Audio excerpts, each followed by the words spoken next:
video tentang bentang alam. Silakan ditonton videonya di sini.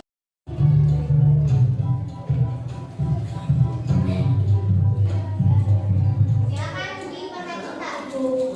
Di video materi tentang bentang alam yang ada di Indonesia. Pada kesempatan kali ini, dia akan membahas materi IPA kelas 3 SD bab 8, yaitu bentang alam Indonesia. Sebelum kita masuk ke materinya, kita dulu yuk apa saja yang akan kita pelajari hari ini. Berikut materinya. Nah, anak-anak, kita masuk yuk ke materi pertama, yaitu ragam bentang alam Indonesia. Sebelum kita mempelajarinya, kita harus tahu dulu apa itu bentang alam. Bentang alam adalah hamparan alam dengan aneka ragam bentuk permukaan bumi. Terdapat dua jenis bentang alam, yaitu daratan dan perairan. Contoh dari bentang alam daratan yaitu gunung, ladang atau gurun, sawah. Selain itu, ada juga lembah, hutan, dan juga pantai.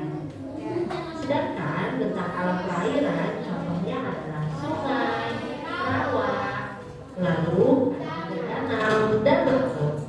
Untuk bentang alam daratan dibagi menjadi dua, yaitu dataran tinggi dan rendah. Untuk menentukan suatu dataran termasuk dataran tinggi atau rendah bisa diukur ketinggiannya dari permukaan laut. Nah, untuk dataran tinggi udaranya sejuk dan hasil pertaniannya sangat khas. Dataran tinggi di Indonesia banyak terdapat di dekat pegunungan, misalnya di Dieng, Gayo, Karo, dan Toraja. Dataran ini biasanya subur sehingga padat penduduknya. Sedangkan untuk dataran rendah, ciri-cirinya adalah banyak terdapat di daerah pesisir. Nah, dataran rendah menyediakan tempat bagi manusia untuk bertani dan bertempat tinggal. Di Indonesia, dataran rendah terdapat di timur Sumatera, pantai utara Jawa, pantai selatan Kalimantan, Papua bagian barat dan selatan, serta daerah hilir sungai-sungai besar. Baik anak-anak, berikut adalah perbedaan dataran tinggi dan dataran rendah. Kalian bisa membacanya sendiri ya di layar. Ayo baca. Dataran tinggi memiliki ketinggian dari 500 meter di atas permukaan laut. Biasanya suhunya dingin. Baik anak-anak, kita masuk yuk ke materi selanjutnya, yaitu adaptasi kita di daerah dengan bentang alam yang berbeda. Sebelum itu kita tahu dulu yuk apa itu adaptasi. Adaptasi artinya penyesuaian diri setiap makhluk hidup terhadap suatu keadaan. Setiap makhluk hidup yang berada di permukaan bumi akan selalu beradaptasi dengan lingkungan sebagai salah satu strategi bagi setiap makhluk hidup untuk tetap bertahan hidup. Berikut adalah dua contoh dari kondisi lingkungan di mana manusia biasa beradaptasi. Yang pertama contohnya ada di Gunung Jayawijaya yang ada di Papua sana. Di sana suhunya sangat dingin serta banyak terdapat air dan es. Sementara di sisi bumi yang lain terdapat gurun yang suhunya panas, gersang, dan sulit untuk mendapatkan air. Jika manusia tidak bisa beradaptasi dengan perbedaan kondisi lingkungan, maka manusia akan mengalami kesulitan. Oleh karena itu, manusia harus bisa beradaptasi dengan lingkungan dengan cara melakukan perubahan pada lingkungan agar sesuai dengan kebutuhannya. Nah, berikut adalah cara manusia beradaptasi. Yang pertama, contohnya adalah pada saat berada di dataran tinggi, maka manusia menggunakan jaket tebal untuk menghangatkan tubuh. Contoh adaptasi yang kedua yaitu penduduk di kawasan rawan banjir membuat bangunan yang lebih tinggi dari daratan atau dibuat bertingkat. Selanjutnya, cara manusia beradaptasi yaitu rumah penduduk yang berada di daerah rawan gempa diupayakan menggunakan struktur bangunan yang tahan gempa dan tidak mudah retak. Baik anak-anak, kita masuk ke materi terakhir yaitu pengaruh bentang alam dengan keberagaman budaya. Dengan kondisi bentang alam Indonesia yang berbeda-beda dari Sabang sampai Merauke, tentu saja mempengaruhi keberagaman budaya. Menurut para ilmuwan, tempat tinggal itu dapat mempengaruhi kebiasaan di suatu masyarakat. Baik anak-anak, sekarang kita lihat yuk bentuk-bentuk rumah adat yang dipengaruhi oleh bentang alam. Rumah adat pertama yaitu rumah adat Baruniang di wilayah Pulau Flores. Ciri-cirinya adalah atapnya berbentuk kerucut, tinggi dan terbuat dari daun. Fungsinya untuk mengalirkan air hujan dan menahan udara hangat keluar dari bangunan. Contoh rumah adat yang dipengaruhi oleh bentang alam yang kedua adalah rumah adat Penai dari Papua. Ciri-cirinya adalah dinding rumahnya tidak memiliki jendela. Kenapa mereka tidak memiliki jendela pada rumahnya? Karena agar membuat rumah suhunya tetap hangat. Contoh bentuk rumah adat yang dipengaruhi oleh bentang alam selanjutnya yaitu rumah suku Bajo dari Wakatobi, Sulawesi Tenggara. Karena penduduknya bermata pencaharian sebagai nelayan, maka rumah mereka berupa rumah panggung yang teratur agar memudahkan mereka untuk berangkat ke tempat bekerja mereka, yaitu di lautan. Contoh bentuk rumah yang dipengaruhi oleh bentang alam selanjutnya yaitu rumah iglo di wilayah Kutub Utara. Mengapa bentuk rumahnya seperti itu? Karena struktur membulat akan membuat udara dalam ruangan berputar sehingga menjaga suhu tetap sama, yaitu tetap hangat. Dan dengan demikian orang-orang yang tinggal di dalamnya akan lebih nyaman dan tidak kedinginan. Nah anak-anak, ternyata bentang alam bukan hanya mempengaruhi bentuk rumah, namun juga mempengaruhi pekerjaan. Berikut adalah contoh pekerjaan yang dipengaruhi oleh bentang alam. Di dataran tinggi, pekerjaan yang biasa dilakukan oleh penduduk di sana adalah pertanian, di bidang perkebunan, di bidang peternakan, atau sebagai pemandu wisata, pengelola properti, dan pengusaha kuliner. Sedangkan untuk di dataran rendah, pekerjaan yang biasa dilakukan oleh penduduk di sana adalah pertanian juga, namun dengan hasil pertanian yang berbeda. Selanjutnya di bidang perindustrian, di bidang jasa, dan nelayan. Baik anak-anak, tuntas sudah pembelajaran kita untuk terima kasih ya. Oke, apa yang kalian dapatkan dari video tadi? Jadi bentang alam teh apa? Bentang alam itu apa? Hamparan alam dengan aneka ragam bentuk permukaannya. Ada tadi terbagi menjadi berapa macam? 3, 2. Ada dataran tinggi dan dataran rendah. Ada daratan, ada perairan. Kalau yang perairan itu ada laut, danau, awan, ya, laut udah. Kalau di daratan berarti ada apa? Ada gurun, ada bukit, ada pegunungan, ada sawah. Nah, ternyata itu bentang alam itu beraneka ragam. Ada yang di darat, ada yang di laut. Jadi ada 2 macam. Nah, kita ini kondisi kita termasuk di mana? Bentang alam di mana? Daratan atau lautan? Daratan. Kalau kita tinggalnya ini di mana? Di dataran yang rendah ya. Kalau ini lumayan tinggi, ada yang rumahnya di dataran rendah, di bawah ya ada. Nah, kira-kira tadi mempengaruhi profesi bekerjanya tidak? Pengaruhi. Kalau yang di laut berarti profesinya kebanyakannya apa? Nyari ikan. Menjadi apa? Nelayan. Pelaut. Ya, mencari ikan langsung. Kalau kita nih banyaknya profesinya sebagai apa? Kerja.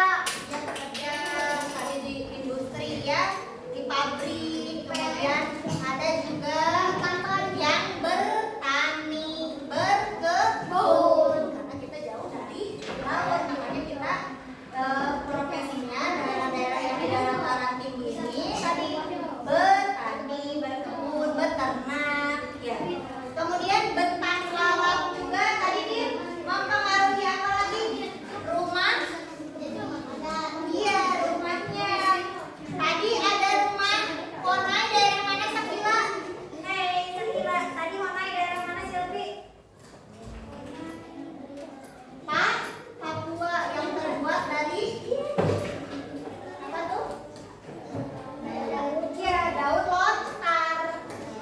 Kemudian tadi juga ada rumah yang terbuat dari kayu yang bawahnya itu tinggi. Iya, bawahnya teh tinggi, bawahnya langsung laut ya. Kenapa itu rumahnya dibuat seperti itu? Mempengaruhi pekerjaan. Iya, karena pintar tepuk tangan dulu tuh untuk Rizky. Karena pengaruh pekerjaannya biar langsung nyebur ke lautnya biar mudah. Itu kalau hiu. Iya, enggak tuh hati-hati. Kan di pesisirnya, kalau di tengah-tengah dia rumahnya. Kemudian tadi ada rumah yang tidak ada jendelanya. Rumah kalian ada jendelanya tidak? Ada.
Ayo, cepat.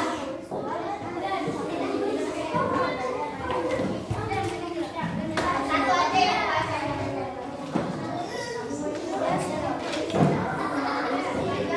Teman-teman siap mencatat? Siap. Maju, Pak. Coba lihat salam dulu. Assalamualaikum warahmatullahi wabarakatuh. Waalaikumsalam warahmatullahi wabarakatuh. Coba perlihatkan dulu. Kakak bedanya. Lihat ada yang sama tidak? Tidak, nih beda. Gimana hasil dari kelompok ini nih? Lihatnya dulu. Kondisi bentang alam yang berbeda mengaruhi keberagaman budaya. Salah satunya pada bentuk rumah. Perhatikan beberapa rumah adat di bawah ini. Apakah perbedaan dan bagaimana fungsinya? Rumah adat barunya.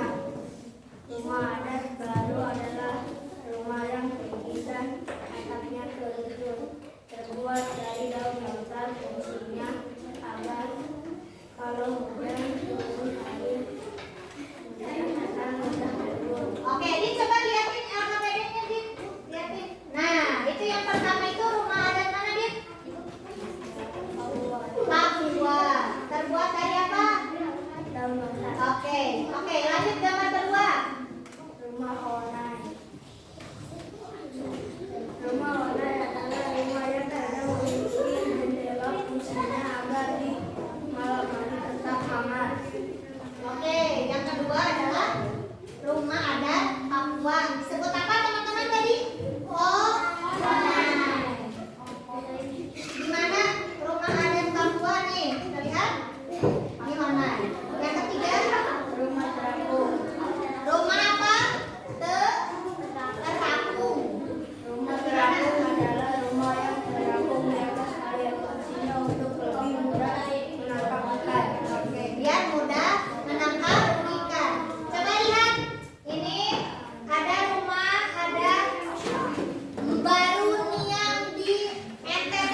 Dan kalian juga harus jeli memperhatikan gambar, mengingat gambar apa yang ada di gambar sebelumnya. Biar makin semangat, coba tepuk semangat dulu. Tepuk semangat.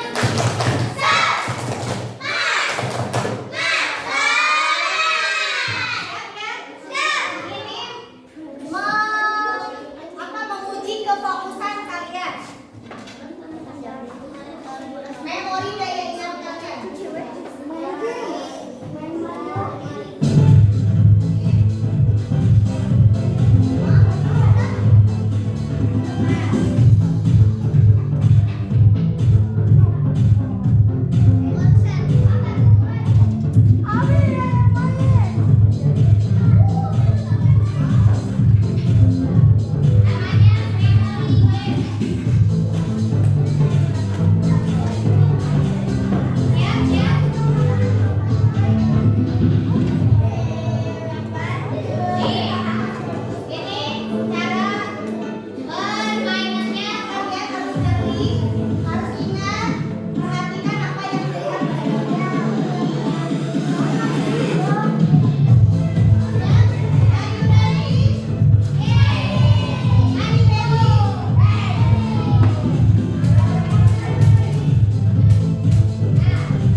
Oke, keren. Tepuk tangan buat Susi.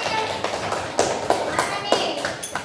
Karena dia menjawab pertama, silakan. Lanjut, yang kedua. Yang ketiga lagi. Nih, apa?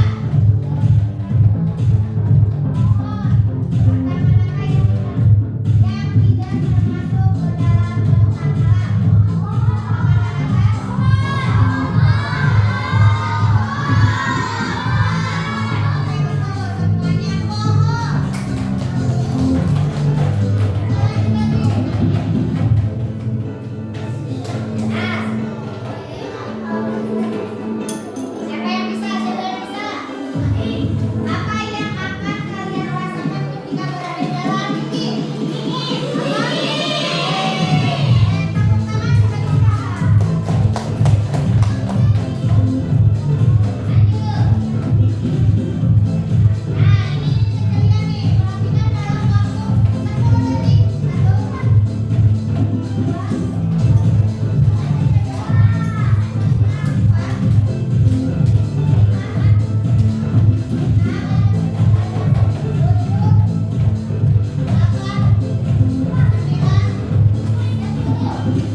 presentasi tersebut, Ibu lihat anak-anak sudah antusias, luar biasa, sudah memahami materi hari ini tentang alam yang ada di Indonesia.